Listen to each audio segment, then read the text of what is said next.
Today we're going to talk about the size of the closed-end fund market. Give us a sense of the closed-end fund market in terms of its size, please, and also whether it's growing or getting smaller. Today there are around 550 closed-end funds, and that's about 20% fewer than there were just 5 years ago. So we're definitely seeing the universe shrink. And why is that happening? Well, we're seeing a lot less IPOs, and we're seeing a lot more fund consolidation and liquidations, where funds are either returning all their capital to shareholders or they're just merging a lot of Me Too funds.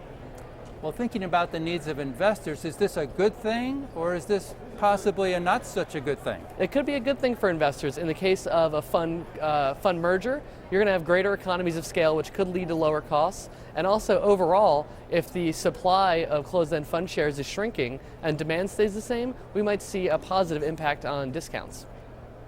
Well, give us a little bit more of a sense of why you think this trend is even taking place. Well, there's the IPO process has come under fire a lot. I mean, obviously it's not the most shareholder-friendly process. You're buying things at a premium that are going to trade within a discount within 6 months. That's what we've seen historically. I think investors are finally catching on to the fact that maybe getting in on the first day isn't the best deal for them.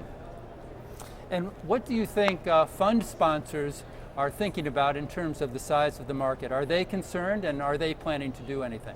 Well, so far we have seen some positive movement from fund sponsors. We've only seen 2 IPOs this year, but both of them came with some unusual shareholder-friendly covenants attached to them. Both of them have limited term life, where after 15 years, shareholders can vote to get all their money back at the net asset value, which kind of gets rid of some of the discount premium issues. Given the current trends and the current lay of the land, what's your anticipation as we look ahead for the next 6 months of this year? Will we see continued shrinkage or possibly some growth in the closed-end fund market? I think we're going to continue to see more consolidation and mergers and fewer IPOs. So I think overall the market is going to continue to shrink for at least the foreseeable future. Thanks, Jason. Any takeaway tips for investors regarding the size of the closed-end fund market? I think as long as investors continue to focus on finding good managers and getting a fair price for the shares, I think they're going to be okay, and the overall shrinkage isn't going to affect them directly.